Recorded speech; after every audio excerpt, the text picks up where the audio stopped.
Bonjour à tous et bienvenue dans cette partie de la formation. Tout à l'heure, nous avons généré le projet. Maintenant, nous allons commencer par travailler là-dedans. Première des choses, nous allons définir le port sur lequel nous voulons écouter notre application. Donc, au niveau de package.json, on ira au niveau de script et là où nous avons start, ici, on pourra modifier le port. Par défaut, ce sera le port 3000, étant donné que notre API tourne sur le port 3000 ici, hein, étant donné que c'est le cas, eh bien, on risque d'avoir un petit problème si on ne fait pas cette modification-là. Donc, on pourra faire ici un set port, tout en majuscule comme ça, égal. On va définir maintenant le port d'écoute. Je mettrai le port 4200. Voilà, et c'est tout ce que j'ai à faire. Une fois que ça c'est fait, je peux à présent, allez, je nettoie un peu tout ça, npm start pour lancer mon serveur de développement.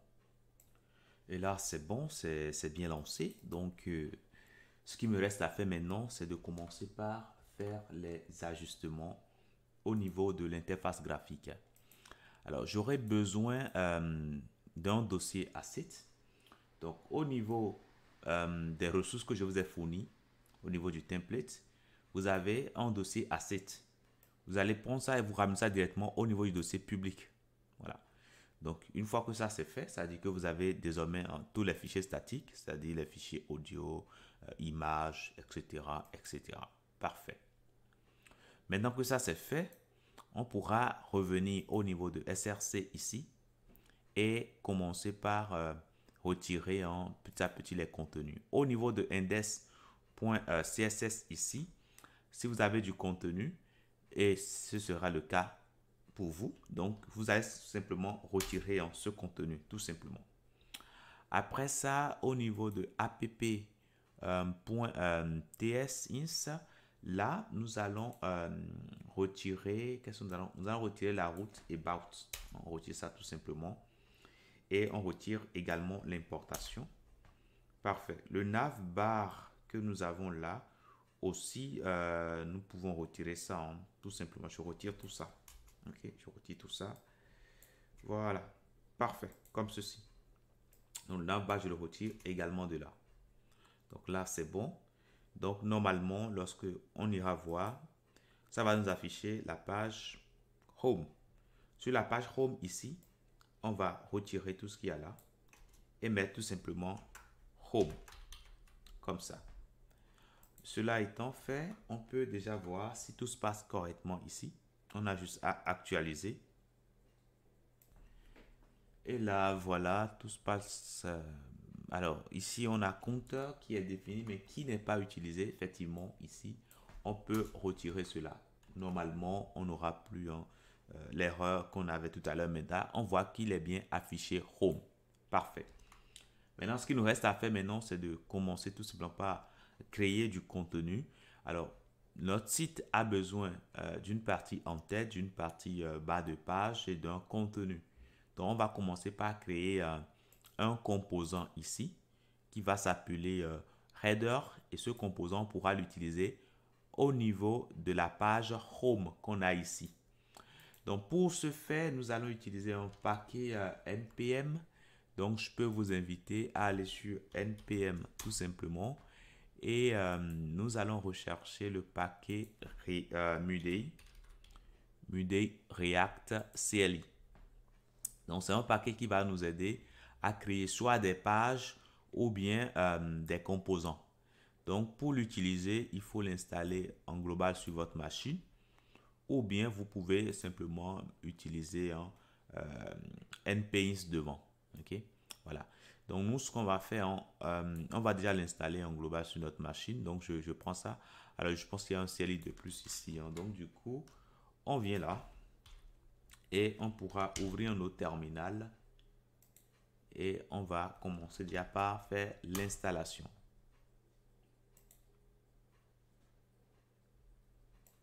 Moi, je l'ai déjà installé. Donc, c'est justement pourquoi penser à faire juste une petite mise à jour là-dessus.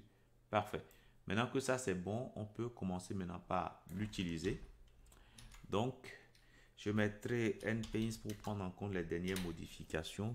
Voilà. Et puis, je vais mettre C pour component. Je vais créer le component header. Donc, je lance cela. Et là, qu'est-ce qui va se passer? Ben, je regarde. Hein. Au niveau de component, nous avons désormais un dossier header qui contient deux fichiers. Un fichier header.css et un fichier header.tsnis. Parfait. Alors, ce header-là, on n'aura pas de login à utiliser. Hein. Donc ça, je le mets en commentaire tout de suite. Et ici, pour l'instant, les states et tout ça, nous allons revenir sur ce point, ne vous inquiétez pas. Ok, voilà. Parfait. Donc ici, à l'intérieur, on aura juste à afficher notre contenu. Donc, alors, je pense que j'en ai supprimé de trop. Voilà.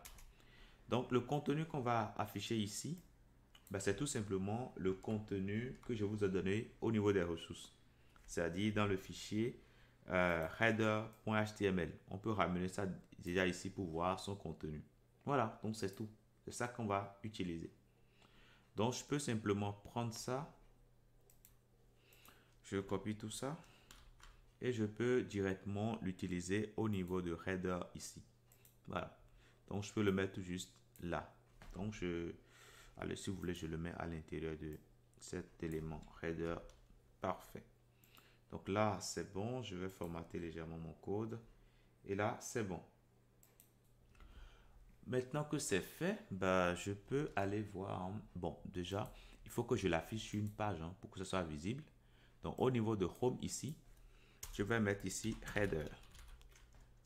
J'indique sa provenance. Alors, c'est plutôt header avec H majuscule. Header. Parfait. Donc, une fois que c'est fait, on peut aller voir déjà au niveau de l'affichage ici ce que nous avons. Donc, j'actualise ici. Alors, lorsqu'on actualise bien, on doit avoir quelque chose comme ceci. Donc, loading et set value. Donc, ça, nous allons l'ajuster au niveau de header. Donc, je reviens ici. Pour l'instant, ça, on ne l'utilise pas vraiment.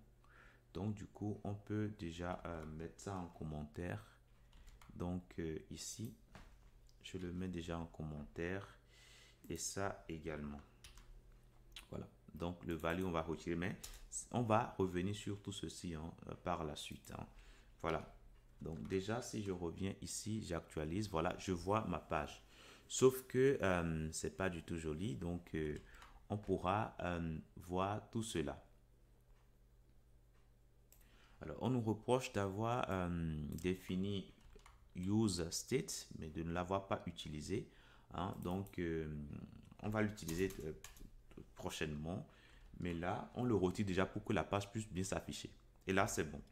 Maintenant, le style que nous voulons pour notre page, il faut bien qu'on définisse cela.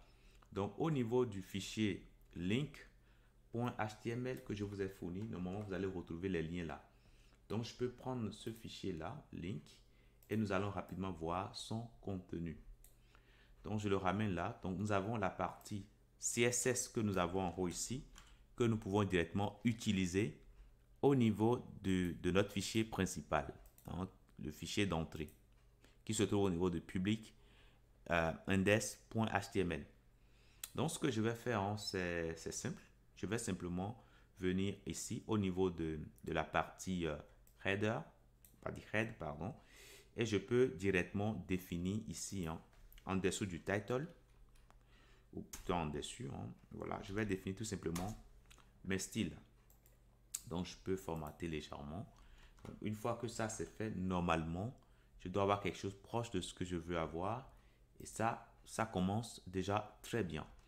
Alors, la raison pour laquelle nous avons ce petit décalage là, hein, c'est tout simplement parce qu'il y a déjà d'autres styles qui sont déjà dans la page, comme le style de matériel.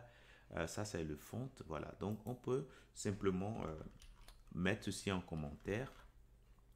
Donc, allez, je le mets en commentaire avec, voilà, ceci. Donc, voilà, je le mets en commentaire comme ça. Et ceci également, je ramène ça dans le commentaire. Parfait. Donc cela étant fait, normalement, j'aurai le style normal du site. Et là, c'est bon. Donc voilà déjà pour ce que je tenais à vous dire. On vient de mettre en place la partie header. Je vous dis merci et à tout de suite.